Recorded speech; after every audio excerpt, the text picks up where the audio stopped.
Thanks very much. I have to say, half an hour ago, playing right after Katie Perlman didn't seem quite that intimidating. It's like, oh God.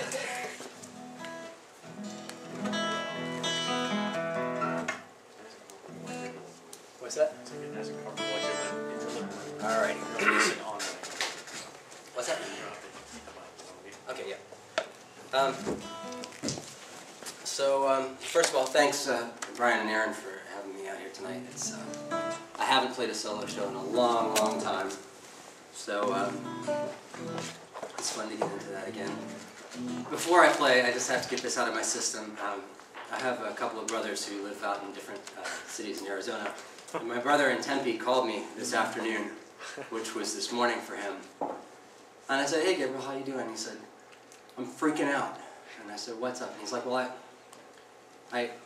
I got up, you know, just out of my bedroom, went across the hall to my office, which is the next room over. Didn't go anywhere else. And I hear this big commotion. He's got 2 chickens in the backyard. He's like, I hear this big loud chicken noises. So I go out and I check on them. They're both in the coop. Everything's fine. Okay. I go back in. I sit down, start working again. Really loud chicken noises sounding very close. So I go into my living room, and there's a strange chicken in my living room. True story. Today. He's like, there's this chicken, enormous chicken I've never seen before, on my mountain bike in my living room. And he's like, I've gone around and all the doors and windows are closed tight. And I said, come on, there's several people in your neighborhood that have chickens. They must have just wandered in. He's like, I'm telling you, there's no way. And I'm freaking out. Should I call the police? Somebody broke into my house and left the chicken. And it's just a Twilight Zone kind of moment. So, you know, I did what any good brother would do, and I made fun of him on Facebook. And, he calls me an hour later, and he's like, all right, mystery solved. I went around the neighborhood trying to find out who the chicken belongs to. And there's this senile guy who lives a few doors down, who I see occasionally. And I start to tell him there's a chicken in my living room. He, of course, chased the chicken out immediately. And he's like, oh, yeah, I forgot to tell you. Last night, I found this chicken, and I thought it was yours, and I went by your house, I knocked on the door, and nobody answered, but your front door was open, so I figured I'd just leave it.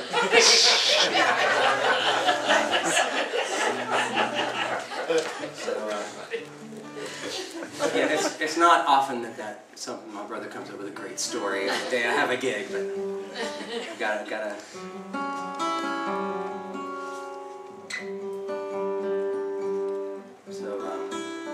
I guess that makes a good segue. He's in this song a little bit too.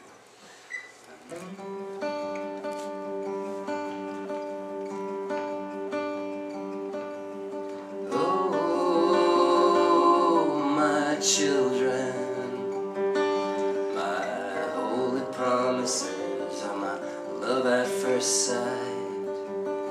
This world we're born to, razor sharp and 3/3 alive, with right luminous beauty,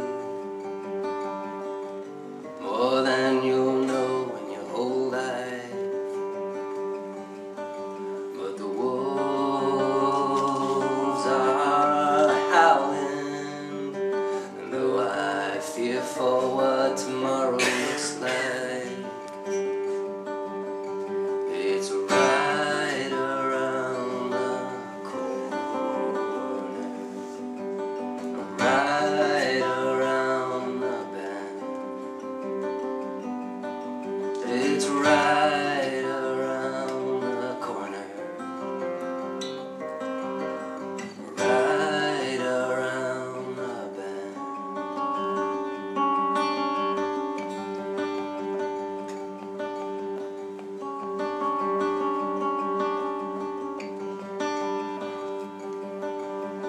Oh, my brother tells me the end of this desert is almost in sight. But when I see the look in his eyes, I'm truly scared for the first time.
It's right around the bend, right around the corner, right around the bend.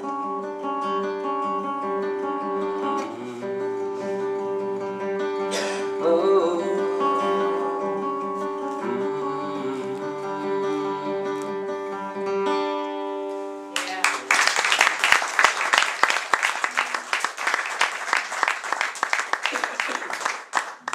Thanks very much. That's a song on the last album I put out, Curve, which is actually it's a song I worked out the arrangement over at Aaron's place. That was we spent a couple nights in his recording studio, putting up a lot of my nonsense about ebos on bass guitars.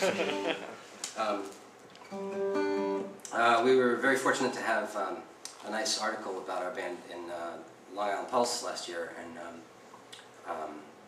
when Drew contacted me about doing the article, he asked me what the theme of the album was, and I hadn't really given any thought. And so after thinking about it for a while, I realized it's probably best summed up in that song, and just a theme of uncertainty about the future. So